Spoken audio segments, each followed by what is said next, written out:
Doctor তাজেন্দ্র বলল, sorry Mrs রাই, আপনার স্বামী মাত্রাতিরিক্ত হৈস্তুমিথুন করার ফলে বিয়ের দীর্ঘদিন অবিবাহিত হওয়ার পরেও আপনার কোল আলো করে এখনো কোনো সন্তান আসেনি। সমস্যাটা আপনার নয়, সমস্যাটা হলো আপনার স্বামী।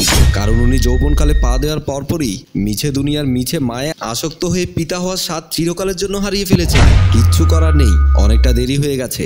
ডাক্তার বলা কথাগুলো শুনে আমার স্ত্রীর মুখটা নিমিষে কালো হয়ে যায়। পাশেই বসেছিলাম আমি। এই নিয়ে 7 থেকে 8 বার ডাক্তারের কাছে আসলেও সবার মুখে এই একটাই কথা।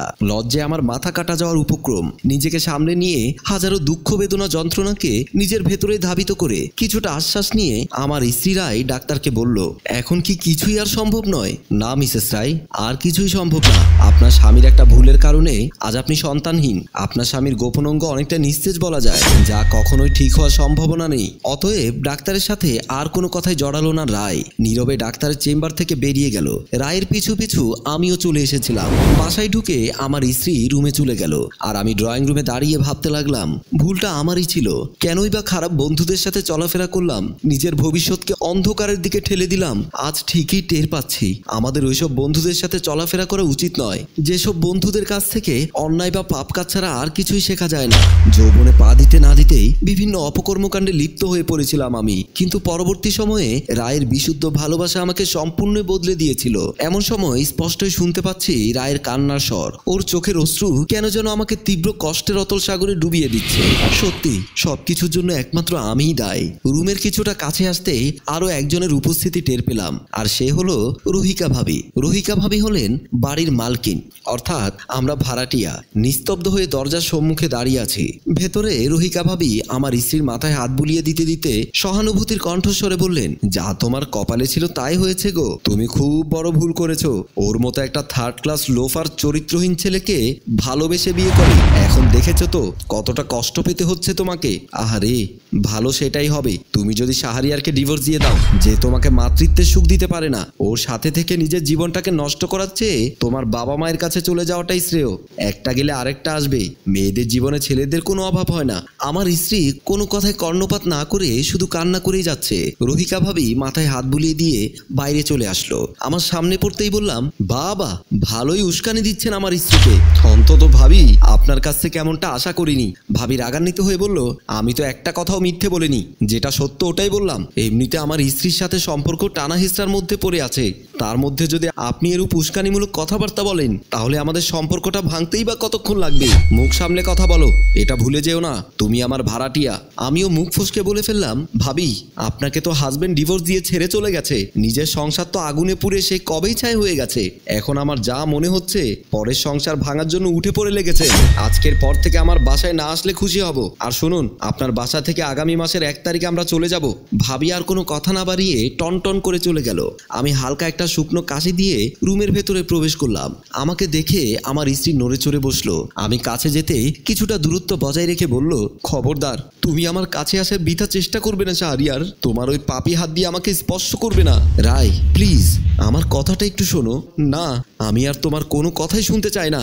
আজ আমি বলবো, তুই শুধু কান দিয়ে শুনবি। সব কিছু ছেড়ে তোর মতো একটা 2 টাকার অনাথ ছেলের সাথে পালিয়ে এসেছিলাম, কিন্তু সেটাই আমার জীবনের বড় ভুল ছিল। ফরমালিন যুক্ত ফলমূল যেমন উপরে ভালো ভেতরে পচা থাকে, ঠিক তেমনি তুইও উপর থেকে সবার সামনে ভালো মানুষের মুখোশ পরে থাকিস, কিন্তু তোর ভেতরটা দুর্গন্ধময়, পচা।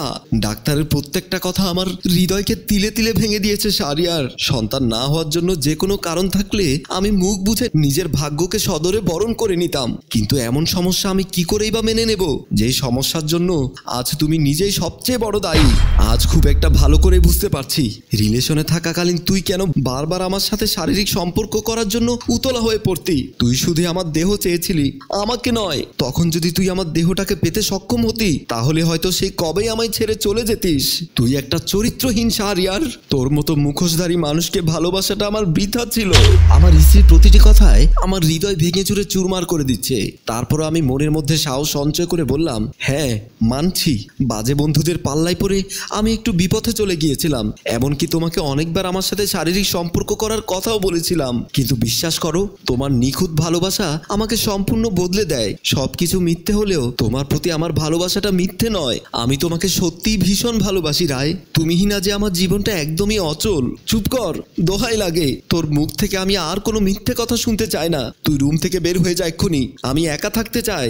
স্ত্রী আমাকে জোর করে ধাক্কা দিয়ে রুম থেকে বের করে দিয়ে দরজাটা ভেতর থেকে বন্ধ করে দিল।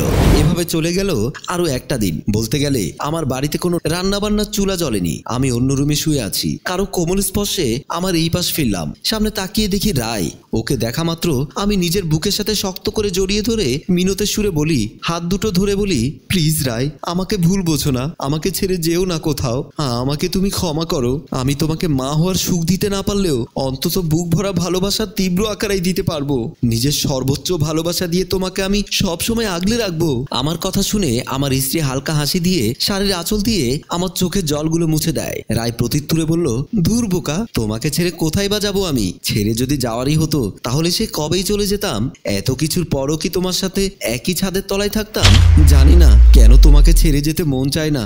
তুমি এত ভুল করার পরেও আমি শেষমেশ সবকিছুই মেনে নিই, কিন্তু আর ভুলেও কোনো করিও না ভুল, তাহলে আমাকে আর পেয়েও পাবে না, চিরদিনের জন্য হারিয়ে ফেলবে। এখন চলো, খাবার খাবে? না, আমার এখন খিদে নেই। চুপ, চলো বলছি। আমিও কিন্তু খাইনি, তুমি না খেলে আমিও খাবো না। তাহলে আর কি, চলো। আমি আর আমার স্ত্রী আবার টেবিলে গেলাম। আমার স্ত্রী আমাকে নিজের হাতে খাবার খাইয়ে দিল, অনেক খাতির যত্ন করলো, হাসি মুখে কথাবার্তা বললো। অফিসের জন্য রেডি হয়ে বের হওয়ার আগেই রায়ের কপালে ছোট্ট একটা চুমু খেয়েছিলাম। শুনেছি বউয়ের কপালে চুমু দিলে নাকি দিনকাল বেশ ভালোই কাটে। যাই হোক, অফিসে পৌঁছে প্রচুর কাজের মোকাবেলা করতে ব্যস্ত হয়ে পড়ি। রাত 8:30 অফিস ছুটির পর বাসায় এসে এদিক ওদিক সব জায়গায় রায়কে খুঁজে পেলাম না কোথাও। ফোন দিয়েও কোনো লাভ হয়নি, কারণ রায়ের ফোনে সুইচ স্টপ বলছিল। হতাশ হয়ে সোফায় বসলাম আমি, কিন্তু আচমকায় আমার চোখের নজর কেড়ে নেয় সামনের টেবিলে পড়ে থাকা নীল রঙের একটা কাগজ।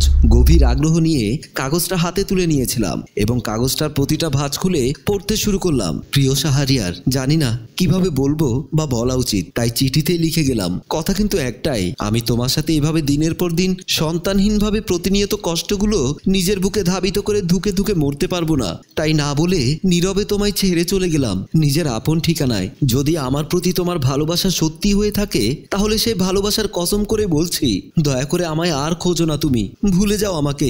মনে মনে ভেবে নাও আমি বলে কেউ নেই তোমার জীবনে, কখনো ছিল না। ভালো থেকো। চিঠিটা পড়ে কান্নায় জর্জরিত হয়ে ধপাস করে ফ্লোরে বসে পড়ি। কালকে রাতেই তো আবার সব ঠিক হয়ে গিয়েছিল, কিন্তু আজ কি হলো? কষ্টে কেন বুকটা ফেটে যাচ্ছে আমার। নয়নের জলগুলো তীব্র বেগে গড়াতে গড়াতে আজ জল শূন্য হয়ে যাওয়ার উপক্রম। সম্মানিত দর্শক, দাঁত থাকতে দাঁতের মর্ম বোঝা উচিত বলে মনে করি। প্রতিটি মানুষের জীবনে যৌবনকাল আসে। আল্লাহর দেওয়া কয়েকটা নিয়ামতের মধ্যেও এটাও একটা নিয়ামত। যৌবনটাও একটা বড় নিয়ামত বলে মনে করি আমি, মঞ্জুর মোর্শেদ। তাই নষ্ট না করে সময় থাকতে কাজে লাগান। গল্পটি ভাবনা ও প্রযোজনায় মঞ্জুর মোর্শেদ, পরিচালনায় রেজাউল কবির চৌধুরী, ক্যামেরায় রিমন।